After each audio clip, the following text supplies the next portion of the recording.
Mendaki Gunung Batur di Roblox.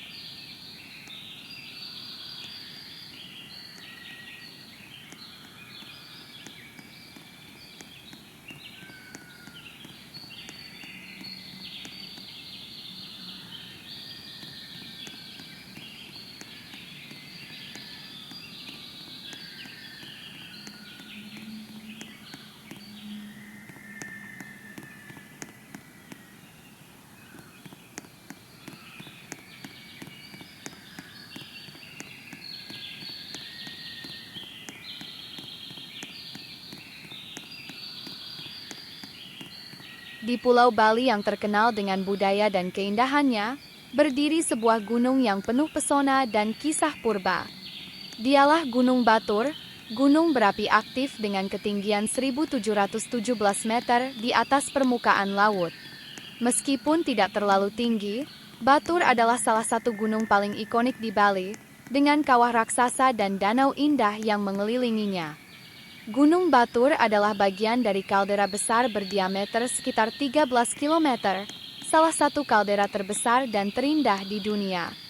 Di dalamnya, terbentang Danau Batur, danau kawah berbentuk bulan sabit dengan air berwarna biru kehijauan.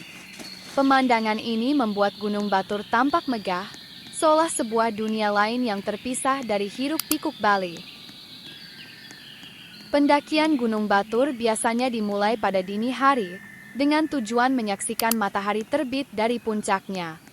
Jalurnya relatif singkat, hanya sekitar 2 jam perjalanan, namun tetap menantang karena medan berbatu dan berpasir. Saat mendaki dalam gelap, hanya cahaya senter yang menerangi, dan udara dingin menyelimuti langkah. Namun ketika akhirnya tiba di puncak, semua lelah terbayar lunas. Di atas sana, panorama yang tersaji sungguh menakjubkan. Saat matahari perlahan muncul dari balik Gunung Agung, langit berubah warna dari ungu, jingga, hingga emas. Cahaya itu memantul di permukaan Danau Batur, menciptakan pemandangan yang magis, salah satu matahari terbit terindah di Indonesia. Gunung Batur juga syarat dengan legenda. Dalam kepercayaan masyarakat Bali, Batur adalah gunung suci, saudara dari Gunung Agung. Konon, letusan Batur adalah tanda kekuatan para dewa, pengingat bahwa alam harus dihormati dan dijaga keseimbangannya. Di sekitar kawah, sering ditemukan persembahan dan sesajen sebagai wujud penghormatan kepada Sang Hyang Widi. Sejarah letusan Batur juga meninggalkan jejak besar. Letusan hebat pada tahun 1917 dan 1963 menghancurkan banyak desa di sekitarnya, namun kehidupan kembali tumbuh. Hingga kini, Batur tetap aktif, kadang mengeluarkan asap dan uap panas dari kawahnya, menunjukkan bahwa ia masih hidup dan bernafas. Namun, Gunung Batur bukan hanya tentang letusan atau mistis. Ia adalah tempat yang memadukan petualangan, keindahan, dan spiritualitas. Mendakinya berarti menyaksikan matahari terbit dari ketinggian, merasakan kekuatan bumi yang masih aktif, dan memahami kebudayaan Bali yang begitu erat dengan alam. Gunung Batur mungkin tidak setinggi Semeru atau Rinjani, tetapi pesonanya tidak tertandingi. Ia adalah gunung yang mengajarkan bahwa keindahan tidak harus selalu berada di puncak tertinggi, melainkan di momen-momen sederhana, seperti menyambut matahari pagi dari atas dunia. Gunung Batur bukan sekadar destinasi wisata. Ia adalah saksi sejarah, tempat spiritual, dan permata alam Bali yang abadi.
Setiap gunung memiliki kisahnya sendiri. Ada yang menjulang gagah dengan kawah berapi, ada yang tenang dengan hutan rimbun, dan ada yang penuh makna spiritual bagi masyarakat sekitar. Namun, semua gunung mengajarkan hal yang sama, tentang keteguhan, keindahan, dan rasa hormat kita pada alam. Mendaki bukan hanya soal mencapai puncak, melainkan tentang perjalanan, tentang langkah demi langkah yang menguatkan, tentang heningnya hutan yang menenangkan, dan tentang keajaiban yang tersaji di setiap pemandangan. Gunung-gunung ini bukan hanya tempat untuk ditaklukkan, tapi rumah bagi kehidupan, sumber inspirasi, dan pengingat bahwa manusia hanyalah bagian kecil dari semesta. Mari kita jaga, lestarikan, dan cintai gunung-gunung Indonesia. Karena di sanalah tersimpan cerita-cerita abadi, menunggu untuk terus diceritakan.